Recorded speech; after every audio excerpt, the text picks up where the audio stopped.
You are listening to the Shopify Solutions Podcast, a podcast for Shopify store owners that brings you concrete examples on how to build and grow your e-commerce brand. Your host is Scott Austin. He owns a Shopify agency called Jade Puma.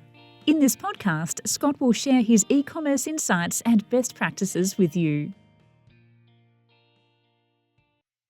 Hey everyone, Scott Austin here, and a lot of my clients and a lot of the audience has been asking me about TikTok Shop, and being a 58-year-old man, I know nothing about TikTok. So I wanted to invite somebody in that knew about TikTok. So I found Alex Rossman. He's an expert in the TikTok space. He owns Rossman Media, and he's here to help us understand TikTok Shop and the opportunities it provides for Shopify brands. Welcome, Alex. Thank you, Scott. Good to be here. Can you tell us a little bit about your expertise and why we should listen to you when it comes to TikTok? Sure. There's a lot of people you should listen to. I'll be one of the many, but Rossman Media is my company. We actually specialize in social media for brands, particularly e-commerce. So we have a lot of brands that are on Shopify, so perfect for your audience. And really what we do is we come in as basically an outsourced social media department. We handle everything from your organic social and content to your paid social to your influencer marketing, really looking at things holistically. But TikTok and TikTok Shop honestly has been probably our key focus over the last few years. And we developed a really great corporate partnership with TikTok where we come in and we're the first ones beta testing TikTok Shop and providing feedback directly to TikTok corporate. We built out a custom strategy with TikTok corporate and kind of created a proposal that now we're implementing with our e-commerce brand. So it's a really cool relationship that we have with them. And I think your audience is going to get a lot of just kind of the nuts and bolts on, how you can really take advantage of TikTok as it stands today, a lot of the momentum that we're seeing in this channel. And I think honestly, we'll probably dive a little bit deeper into social commerce as a whole, which I think is really kind of at the starting point of where it's going to be, 2, 5, 10 years down the road. So really excited for this conversation. Makes a lot of sense. Now, I think most of our audience here understands TikTok or at least know what it is, but they may not understand what TikTok Shop is. Can you give us a little 101 on what is TikTok Shop? Absolutely. So it's exactly how it sounds. It allows a brand basically to sell their product directly and natively in the app.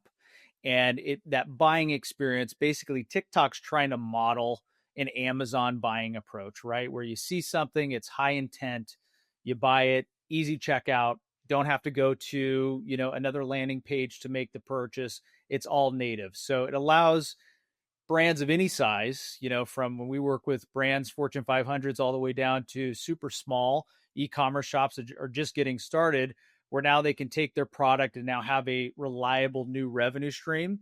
So TikTok is great for that. I mean, it basically creates a marketplace for products to be found and sourced.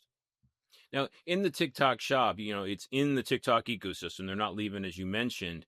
Is the credit card stored by TikTok? Is that information saved there? Is the customer creating one TikTok account that they shop through, regardless of what store it is? It can be. Yep. So really, it depends. Just if you were to save your credit card on file for easy checkout, that is something that most people do that are active consumers of TikTok Shop. So absolutely. And how long has TikTok Shop been around? And what is the engagement and the revenue numbers in the time that it's been there? And what trend are they on? Are they going up, down? How's that looking?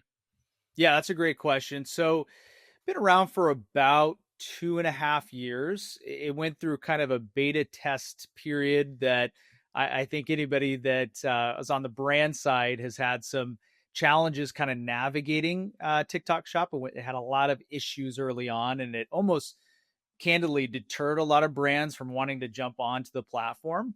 Buying experience was a little clunky. Getting your catalogs integrated was a little clunky. And so now they've really got it to a place where it's a full functioning machine. I mean, there was, I think, end of 2024 was a little over $33 billion generated. And that's just gross merchandise value directly on TikTok Shop's global marketplace. And that number is growing exponentially, and expect that to be significantly higher end of 2025. So we feel, TikTok Shop is kind of leading the charge in terms of social commerce. We do see that there's going to be other social platforms that are going to adapt a similar type of approach. So get used to, if you see a product on an influencer, being able to click that image and check out directly natively on the platform. That's going to become what I believe the new norm. Yeah, and I agree with you on that, right? I don't think it's some of the be all end all, but I think it's going to be way more impactful than many people think. Now, you've used the expression a couple of times. I want you to define it for the audience. Social commerce. Social commerce, it's as simple as a social media platform that has e-commerce functionality, right? So instead of, the days of, which is still very much relevant today, you run an ad, right? That call to action directs somebody to a landing page or website, Shopify storefront, and then that purchase happens on the website. Social commerce, the way we look at it from a transactional standpoint, is now that purchase, right? That consumer behavior is happening natively on the app. And social commerce now also, it involves being able to have the functionality of, clicking an image, clicking a video, a button living natively within that piece of creative, and being able to have this interactive shopping experience. And you're even seeing now, which is kind of crazy, kind of a return to the infomercial, which is, for a long period of time, it was like QVC, and now TikTok Shop has kind of adopted that with TikTok Live. So that plays into social commerce as well, where, now if let's say you're creating a product, you have a new product launch, people love buying from people on that app. So if I'm the creator of the product, I'm the business owner, I can literally get in front of a camera, show my product, not sponsoring Spindrift here, but you basically get my point, where you can directly speak to your audience, right? And then in that video, direct people to make a buying decision while you're talking about your product. That's something that's very different, because for a long period of time, it's been very static, right? You create an ad, you put it out on Meta or YouTube or Google, people find you, they go to the website and make a purchase. Now we're seeing kind of more of an interactive marketplace, where people are driven by content that most of the time it's actual business owners. I mean, some of the top performing TikTok Shop businesses right now are small mom and pop shops. These are people that have taken their hobby and they've turned it into a real business, and they're crushing it, right? And these are typically products that have, I'd say kind of a lower price point. These aren't huge luxury items that are thousands of dollars. Sometimes they are, but oftentimes it's, they're smaller, price point items, easily digestible. If somebody buys it, they get it, may not be exactly what they thought it is, not the end of the world, but they're willing to experiment. They're willing to buy from other creators. They're willing to buy from small businesses. And so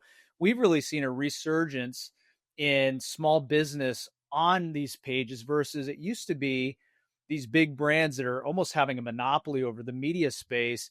Now this has kind of opened up a new lane for small businesses, which personally I love to see.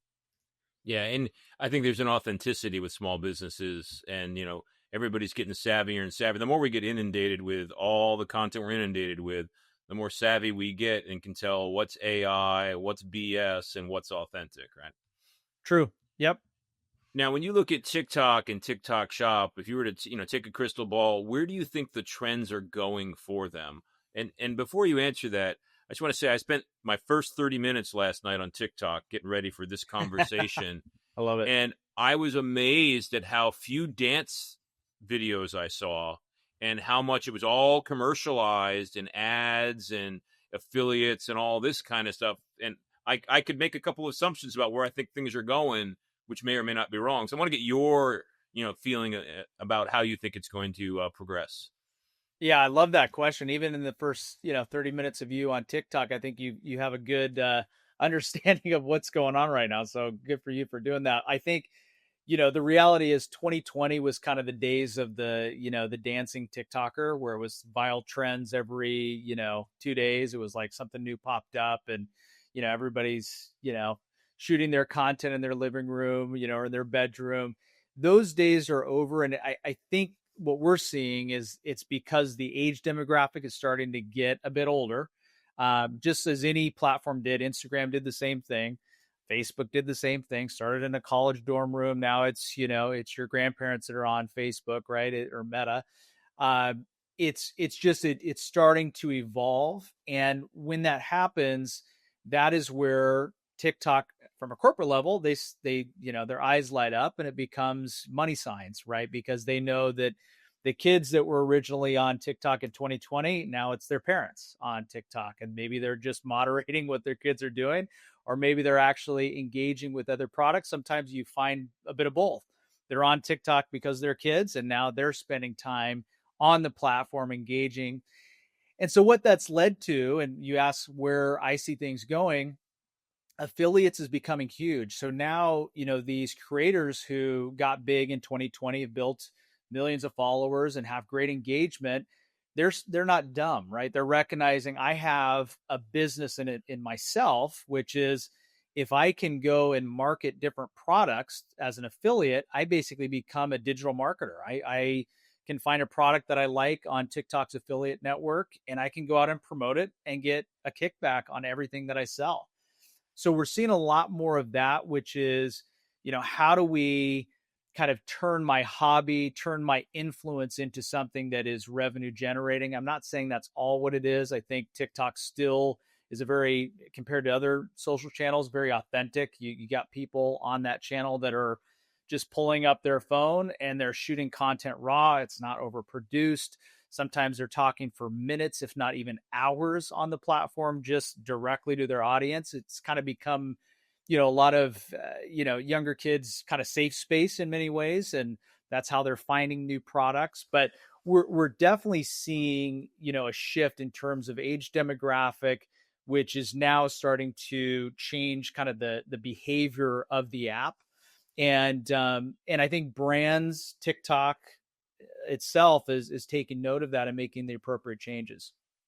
Yeah. Now, I actually think that because I think it's over commercialized at the moment, and I may be wrong in that. And I think if it is, I don't think that's the end of it. I think they'll adjust the algorithm. Right? These platforms are really, really smart. I remember, a couple of times where Facebook went in a couple of directions where they went too far in certain things and just were really smart and looking at the metrics and reeled it back. Now, you mentioned a moment ago the TikTok affiliate program. I had not heard of that. Can you explain that one for me a little bit? Yeah, so TikTok launched an affiliate program where if you're a business, you can now tap into this affiliate network, which is, hundreds of thousands, if not at this point, millions of creators that have signed up as an affiliate. They have to meet certain parameters to basically go and market products that are available. So affiliates are able to kind of choose the products that they promote. Same with the brand; they can basically go out to the entire affiliate network and promote their products. So just as you would think of any affiliate network, TikTok has now kind of tapped into their existing creator network and turned it into affiliates. And it's, I would say probably it's early infancy, but it's progressing pretty quickly. You're starting to see a lot of brands who are thinking to themselves, okay, I used to do these micro influencer campaigns where I'd send a ton of product out to hundreds of influencers, maybe one or two hit. With affiliates, it's a little bit of a different mindset, which is, these are kind of my boots on the ground foot soldiers that are going to go and market my product, and they're incentivized truly to get a result from their efforts, right? Not just a pay per post, but if they're posting regularly, I mean, they could post maybe once a week, twice a week. Some of them are posting every day about a product. And to your point, that's where it becomes a bit more commercial. We're starting to see a bit of that. It will be interesting how TikTok adjusts because, people don't go on social media just to be sold all the time. So I think it is about finding that balance. But with affiliates, they are incentivized really to promote these products and get some sort of kickback. And that can be done also through, whitelisting, where a brand can work directly with a creator and run ads through the creator's page instead of the brand. So that comes across a bit more authentic because, if I'm scrolling and I see, a brand ad versus a creator ad, more often than not, I'm going to click on the creator because it's a person buying from a person versus a person buying from a brand. And so we do see, particularly on TikTok, that being effective. So it plays into that kind of behavior. Yeah, I am nothing but impressed by the top quality content creators, just how amazing they are. And it's a skill and a trade that they've worked really hard, and they hustle and can totally add value to the content creation for any brand from what I've seen. Yeah, and they know their audience too. And I always tell brands, and really this is for your audience too. If you're thinking about working with creators on TikTok, which, depending on your industry, I would fully recommend, make sure that you're allowing the influencer or the creator to have the autonomy to create how they normally would create their videos. Where I see things really fall short is when a brand tries to control the creator into kind of fitting into their world, where it's like, hey, we're going to send you a product. Here's the do's and don'ts. We want you to say this. We don't want you to say this. Instead, say, hey, we like your, be intentional. Find the influencer that you think really represents your brand and product, and let them do their thing, because these creators know their audience. They know what they're going to click on. They know what they're going to engage with. So the worst thing you can do is try to, direct them into creative that really doesn't feel authentic. And that's where we see efficiency, particularly when you're running ads, or you are working with influencers, where that efficiency kind of falls short. So their judgment is one of the value adds that they're providing as part of their services. Absolutely. Now, in TikTok Shop, there's millions and millions of Shopify stores. My guess is there's probably 3 million of them now out there. Is there any sort of profile of brands that TikTok Shop is a no-brainer for? And the exact opposite are there brands that it's a no-brainer they should not be on TikTok? That's a great question. It's so funny. We've seen so many different types of products on TikTok that work, some that you just wouldn't think would work that do. And so my recommendation, and this is probably a pretty broad stroke here, is, if you have a product, that's anything, let's say $250 and under, I would test out TikTok Shop. I really would. It doesn't hurt to have another revenue channel and really test it. We have seen products, one that's now one of the top brands on TikTok Shop, which is a supplement brand, which we actually helped from ground zero to get to where they are today. They're, I think, top 3 in terms of revenue generated on the shop. It's a supplement brand, right? So their, price point ranges anywhere from $9.99 to, if you get a full pack, $100, right? And so that price point seems to do well, but really what it comes down to is the content that's driving people to that page. So my recommendation is get on TikTok Shop, promote the product through, content that's authentic. If you're the owner, I recommend just getting in front of the camera and selling it yourself. Like I said, the days of kind of the infomercial are back in a way that's authentic, because again, you're selling to your audience, from business owner to the end consumer. You have that direct connection, which you really haven't had, until, the QVC kind of infomercial days. So really any product I would test, that's under 250. Anything above that, we do see that the cost to acquire a new customer, can be tough.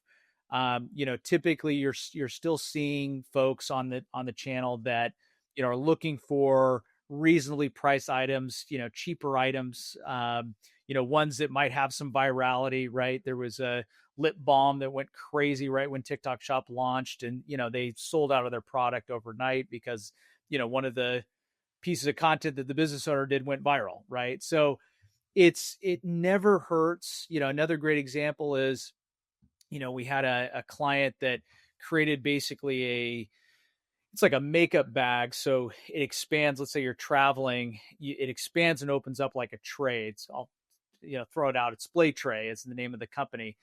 And when she went to go launch, what was really cool about this is that she found different niche categories of her customer that she didn't think were there. So like, for example, she was like, I think my audience is going to be, younger women who travel a lot. Maybe they're travel bloggers. What she ended up finding out is these gamers were buying her product and putting all of their gaming stuff.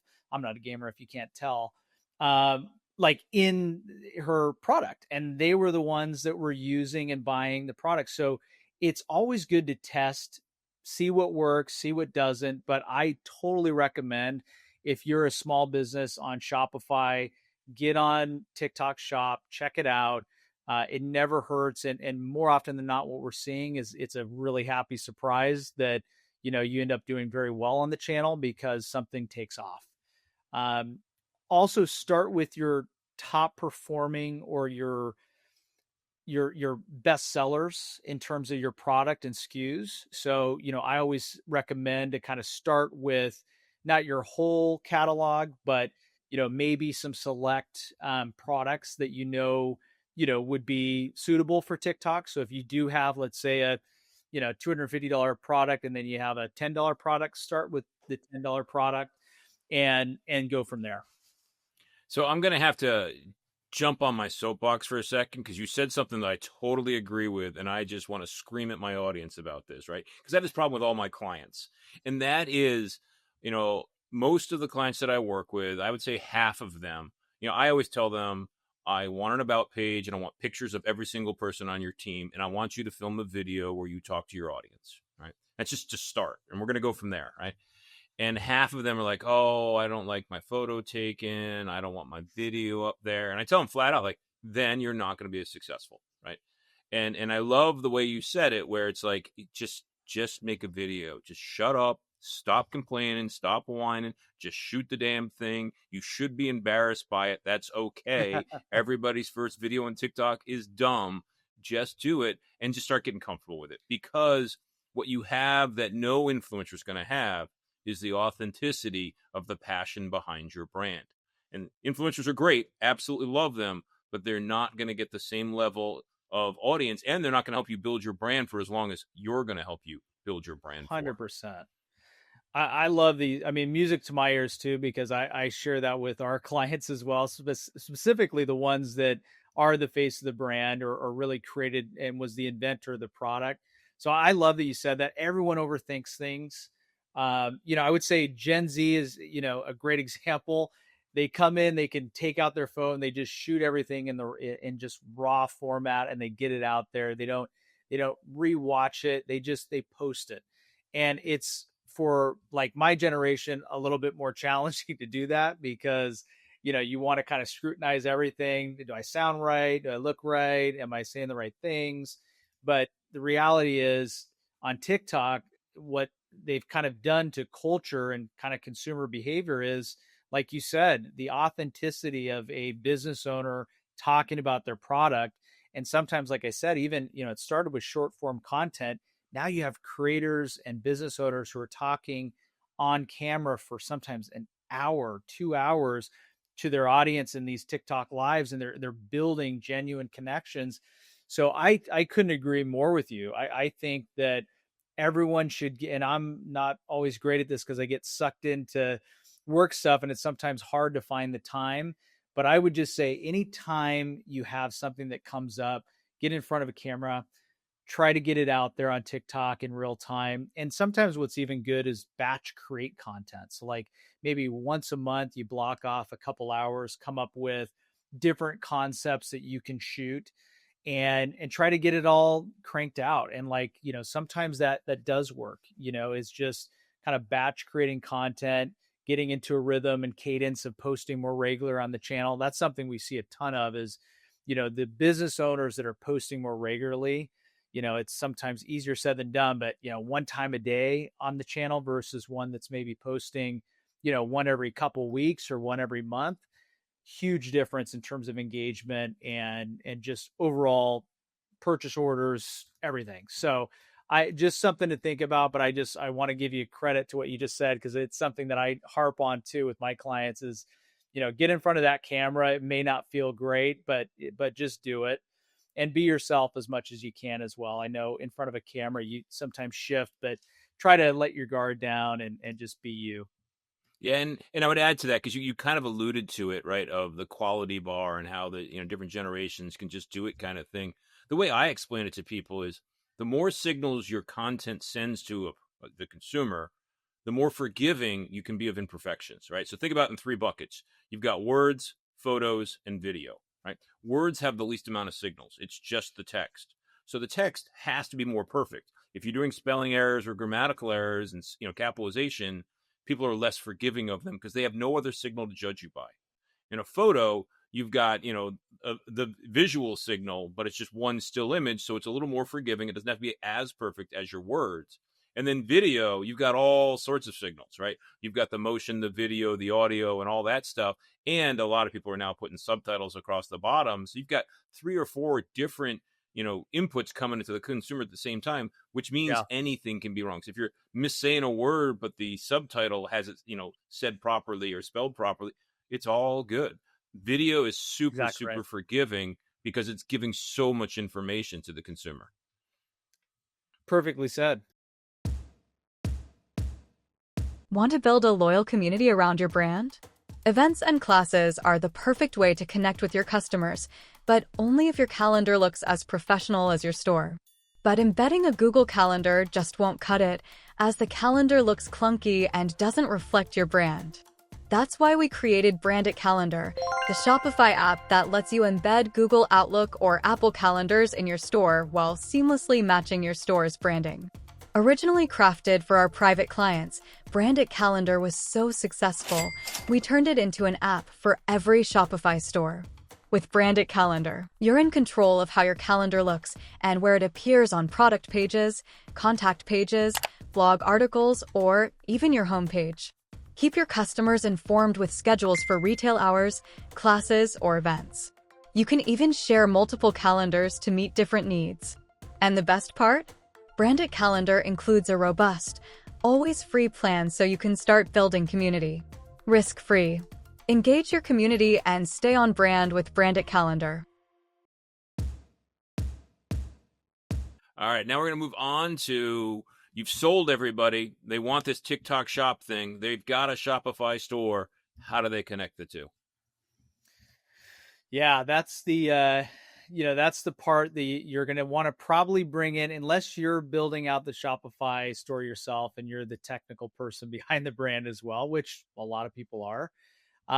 TikTok has actually made it pretty easy. So for a while there, it was pretty challenging, honestly, to connect the two. It wasn't, sometimes reading between Shopify and TikTok, but it has gotten a lot better. It's almost as simple now as how it used to be, where there's a button for TikTok shop. You can connect directly by putting in your username and password or your business ID or identifier, and then you're done. I mean, it's really that simple. So it's gotten a lot better. Some of the things that you have to be kind of weary of, or at least have some checks and balances on early on, is returns and how those connect, because sometimes certain orders will go through. Some, if there's a return, there's, some issues and things that they're still working through. But in terms of integrating, it's pretty seamless now. So TikTok Shop now has its own app within Shopify that you can integrate, and you're up and running. So basically what it does is the API pulls your entire catalog or select few, which again, I recommend to kind of pick and choose the SKUs that you want on TikTok Shop. And then that pulls everything into TikTok Shop. What's great now is also, once you're on the platform and you have some momentum going, if somebody lands on your business page on TikTok, the first thing that they will see is the TikTok Shop page versus your feed. So they're starting to kind of prioritize TikTok Shop in terms of the first thing that people see, which is, again, making it easy for people, if they see a video, they see a piece of content from an influencer, to be redirected back to shop and have a, very easy user experience. So, and that's it. And if you have any questions on, how to do it, we're happy to help you as well. But, once you're up and running, it's really all about consistency of posting. It's, we highly recommend running Spark ads directly to shop, which is basically like a boosted post. So every time you're posting, put some dollars behind it if you can, even if it's as little as 15, $20. And particularly the ones, the content that performs well organically is always going to perform well as an ad. So just, kind of the rule of thumb, if you have a post that, has 5,000 views versus one that, has a couple hundred views, always prioritize the one with more views in terms of, putting ad dollars behind it, because that will, typically perform a lot better. So that's really the kind of the 101 of getting it set up. But again, Shopify and TikTok now speak really well together. Very easy. So you go into the App Store, you add the TikTok online sales channel, that's and then, exactly right. And it's just like the Google one, where a few years ago, getting your products into Google Merchant was a nightmare. And now the app just takes care of it all for you. You don't have to think about it anymore, which is really, really nice. It really is. Like it was for a while there. We had a lot of brands that were coming to us just so frustrated with how do we get on there and how do we make sure that all of our products are over there. And so it just, became, kind of a sticking point, but now it's gotten a lot easier. So just basically you're going, install the TikTok sales channel in Shopify, connect your TikTok business. Again, you'll have kind of your business ID, and then you're good to go. It'll sync all the products. It'll sync all your inventory. And then you're off to the races. Does TikTok handle accounts better where there's a business and users underneath that business better than Facebook does? Because I think Facebook business is a freaking nightmare to manage. Does TikTok do a good job at that, or is it still a pain? For business ads manager, are you talking about, or for? Well, in TikTok, I assume you're creating a store entity or a business entity for your account, and then you're going to have people that have access to that as individual users. Is that easy to manage inside of the TikTok tools? I think it is. I think everybody, has a different level of technical ability, but it's better than Meta, I would say at that. It is. Yeah. Yeah. I cannot swear enough at Mark Zuckerberg about how awful that experience is. I agree. So in the world of TikTok Shop, once you've connected the Shopify store, how does the transaction work? Who is the credit card processor? How does the money flow? How does the store get notified of orders? How do they get filled? How does the consumer get notified of the fulfillment and the delivery details and all that kind of stuff? Yeah. So, I mean, there's, starting with, if I was just to look at, the processor, it's directly through TikTok. So, I mean, again, they have kind of their own, partners on that front, but everything is direct there. If you are, purchasing something through TikTok Shop, the business is being notified of that purchase, both in app as well as in Shopify. Everything, like I said, is synced over there. Like I said, inventory is all synced. There is a split between TikTok and the advertiser or the business.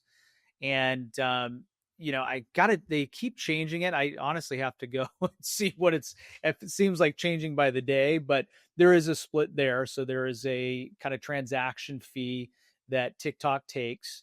They've been running some deals, if you're a new, advertiser, a new business owner on TikTok Shop, they do have kind of an interim period where basically you're collecting the entire profits of each product sold. So, they go in and out of that really to incentivize new businesses on the platform. But it's, at this stage, really, it's a one-click, pixel integration, and you're getting all of that fed into both TikTok and Shopify. I would say TikTok's, dashboard from an e-commerce standpoint is ever changing. So, again, you're probably going to see better insights directly through Shopify. But again, it does give you kind of, back of the envelope data points that, can be helpful. Did I answer all the questions? No, there's one more. So when an order is placed, where does that order come? How does the store owner get notified that an order has been placed? And who is managing the communications to the customer on order confirmation and delivery and those kind of things?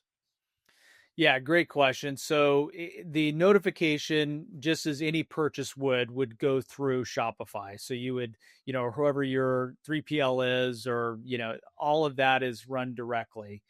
Now, in terms of, I think your other question was, communication with the customers, that's on the brand, obviously, to do that. And that can be done both, in app within TikTok, can also be done via Shopify through the TikTok channel there. So all of that communication, really what they're trying to do is silo that all into the TikTok channel to make kind of a seamless, user experience. But it's really a lot of the same workflow in terms of how you'd receive an order direct through Shopify. Yep, makes sense. So you've already talked about a few of these as you've been talking through this, but can you just summarize what are some best practices that everybody should try to see if it works for their brand? What are the must-dos when you're first starting out? I would say if you're just starting out on TikTok Shop, there's probably three things that I would do. First is I would start creating content religiously. I would really, you can use ChatGPT, you can use a lot of different tools to just come up with ideas to create content, right? Different concepts. Some that, TikTok is still a channel all built around recycling viral content. So see what's trending on there, whether it's trending audio, other video trends, apply that in your own way, your own personality, but just start creating content that's directing people back to your page. It's the best thing you can do. The second is start running some ads back to TikTok Shop. So once you're on the platform, start running some Spark ads, start directing that traffic back to TikTok Shop. That will grow over time. The more data you're able to kind of collect, even with a small spend, the better, because then anytime you have a new product launch, you can retarget that audience, you can scale it up and really start using this channel as a, revenue generating channel, which it historically hasn't been. I mean, it's been very top of funnel. It's been a channel that's all about just getting cheap eyeballs that fill the rest of the funnel. Now TikTok Shop is really a viable revenue channel. So again, I would just start spending some dollars on the channel, even if it's small amount. It just gets people to your store. Unfortunately, we've kind of moved away from the Wild West of TikTok where, you post 10 videos and at least one of them is going to go viral organically. It's starting to become more of a pay to play platform, just as Meta did. So you have to take that into consideration as well. Doesn't mean you can't have viral moments, but it is something that to combat that, start running ads. Third would be just starting to connect with other creators and affiliates on the platform. So if there's creators that you're saying, hey, they would be great to collaborate with, they have my audience, go create a just an authentic conversation with them. Say, hey, I have this product, would love to work with you. Sometimes that just kind of direct one-on-one communication with these creators is a great way to get started and say, hey, I'll send you some product, you post, and you'd be surprised. There are a lot of brands that are very small that have just built great relationships with creators and affiliates. And so if you can have kind of a, build your own little street team to go out and, promote your product, I think that's a great way to get started. So kind of in summary, first is create content at scale, get into a position where you're creating new content weekly if you can. Second is start running Spark ads, or even take it a step further and run full scale, ads on TikTok. And then third is start connecting with the very large creator network on TikTok. And there's been also a really big expansion within different categories of creators. So now you can see if you're going after health and wellness creators, there's a full, kind of community there. If you're going after supplement brands, if you're going after, hobbyists, I mean, there's just so many different categories, but that would be kind of the top three that I would focus on when you're just getting started. So I like that, and I want to double down or double click on the first one of create some video religiously. And I like the fact that you followed up religiously with once a week, which I think that's a good frequency for people to get started out at. Yeah. Let's just explain a little bit around getting people over that inhibition. How long should that first video they should do? Let's just say they're going to do one of themselves talking about their favorite product, which is their $10 impulse buy product that they're going to be promoting, following your best practices from before. What does that video look like? How long should it take for them to edit it? What level of editing should they do? Are we shooting a 30-second video and we're going to work on it for 5 hours? Are we shooting a 30-second video and we're going to work on it for 5 minutes?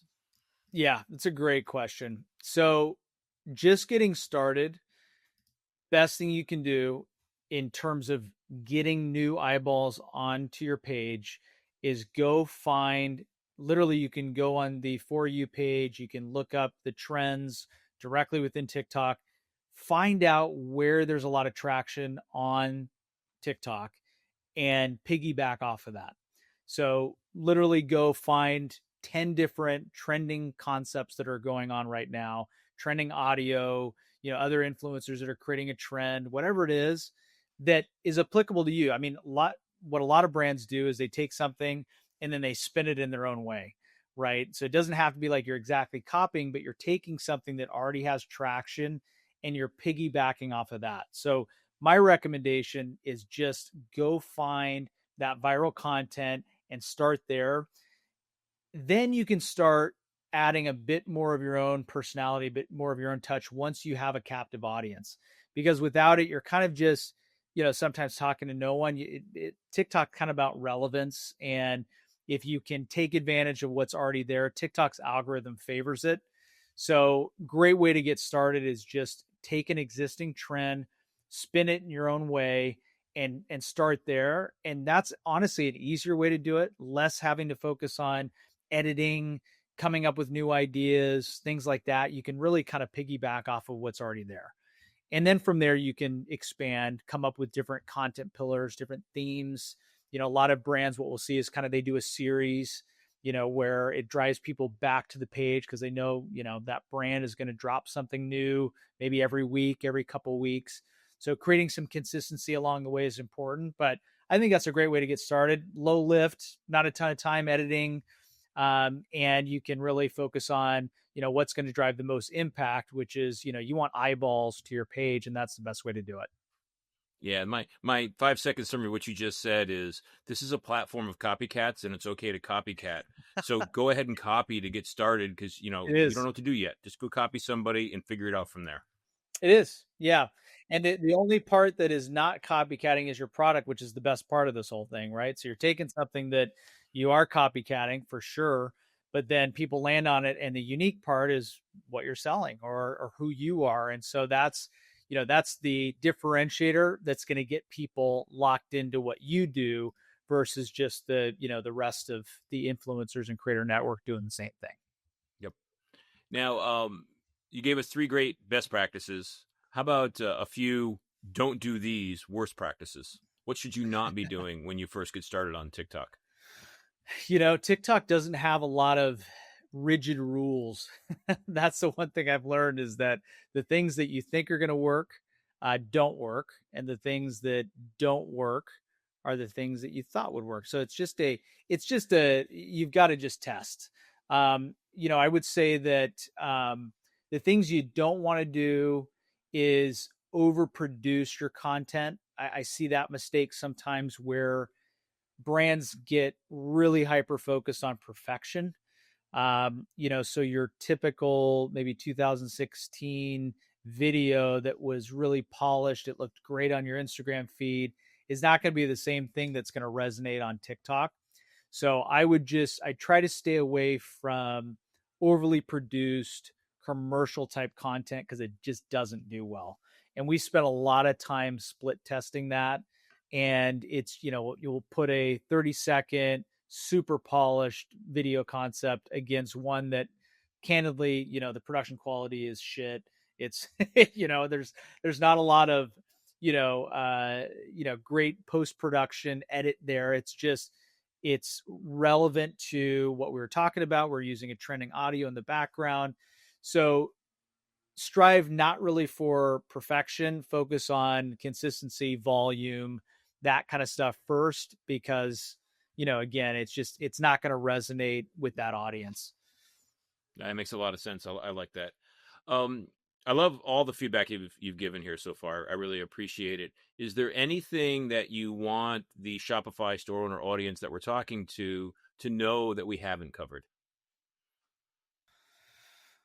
I really wouldn't add any new kind of tips and tricks. I would just kind of leave you with something more general. But, we've had the honor of, working with a lot of small businesses, just getting started, hobbyists that have created a product and moved it through the funnel and have really scaled up in a really big way. So, I would just say, TikTok is great for that. And, it's really interesting because, you see these big brands trying to kind of get into the TikTok world, and they're having a tough time doing it because it's Shopify store owners like you guys that are really disrupting the space. So, again, I'm just going to hit it home with a general, kind of piece of knowledge here, which is this is the platform for small business right now. Take advantage of it while it's here. It's a really volatile platform that with a lot of, noise around it, but just take advantage of it. Also outside of TikTok, look at YouTube Shorts, look at taking the video content that you're posting on TikTok and applying it to other channels, because you have to think more holistically as well. TikTok is kind of one spoke in the wheel among the entire, kind of social commerce, network. So just whatever you're doing on TikTok, there's always ways to kind of cross promote that on other channels as well. So don't also get locked into just one channel. Try to diversify. But again, this is really the channel for you guys. And I hope that everybody crushes it, and here to support where I can as well. And even just be a sounding board if any of you guys have any questions. Excellent. Great last words. If people want to get in touch with you or your agency, how can they go ahead and do that? So you can go to rossmanmedia.com. You can contact us there. You can also go to, I'd probably say that's probably the best place. You can also hit me up directly, alex@rossmanmedia.com. I'm more than open to answer any questions via email.